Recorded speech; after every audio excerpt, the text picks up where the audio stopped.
Hello, I'm doing a book review, and the book I want to review is Locke and Key, Welcome to Lovecraft. Now, this is volume 1 of the Locke and Key series. Now, Locke and Key is a horror/dark fantasy comic book series written by Joe Hill and illustrated by Gabriel Rodriguez and published by IDW Publishing. Now, the series started in 2008, and I'm pretty sure it's still ongoing. Now, Volume 1, which collects the first story arc of the series, was published in 2008. Now, Joe Hill is also the author of books like Horns, Nosferatu, Heart-Shaped Box, and 20th Century Ghosts.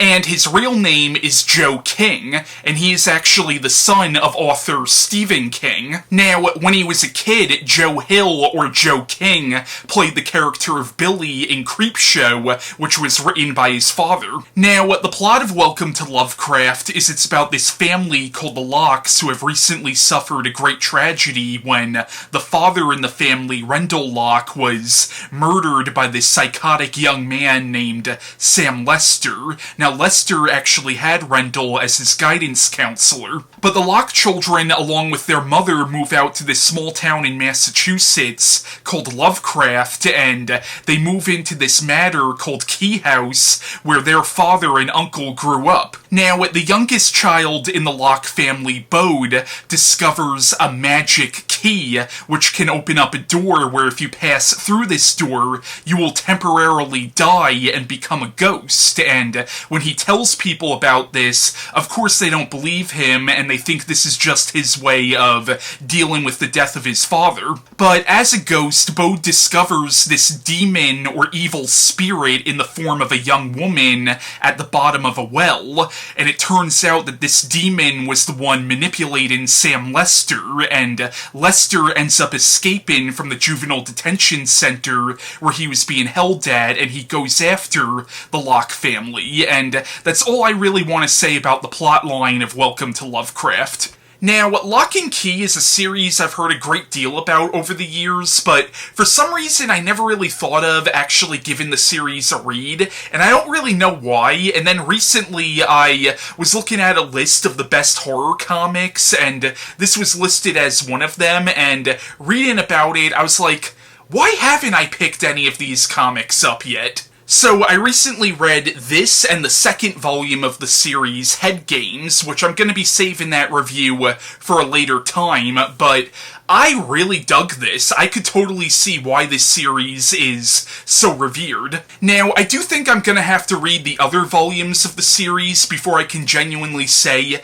I'm a fan, but so far I'm really enjoying this series, and if you want to look at this first volume as a standalone graphic novel, I thought this was really good. And the strength of this comic is definitely the characters. Like, you could tell that Joe Hill is Stephen King's son, because the characters are really the strength of any Stephen King novel. At the same time, though, I don't want to compare this too much to Stephen King's work, because something you could really tell with this series is Joe Hill is trying to forge his own path. And the characters are very believable, especially the teenaged characters like Kinsey and Tyler. Like, they really do feel like real teenagers.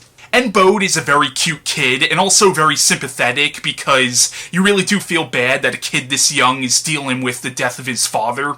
And the adult characters are also really believable and very sympathetic, like their mother Nina and their uncle Duncan. And even though he only shows up in flashbacks, it really does seem like the character of Rendell Locke was a genuinely good guy, which makes it even more tragic what happened to him. And the villains of this story are also really good. Like, Sam Lester is a really creepy kid, but he's not an unsympathetic character because you realize that he was the victim of child abuse and bullying. And when he was his guidance counselor, it seems like Rendell was genuinely trying to help him. And the demon Dodge is a very interesting villain who you find out later on in the series has a deep connection to the Locke family that goes back generations. And Gabriel Rodriguez's artwork is very well done. A little cartoonish, but still really good. And there are some interesting references in this book, like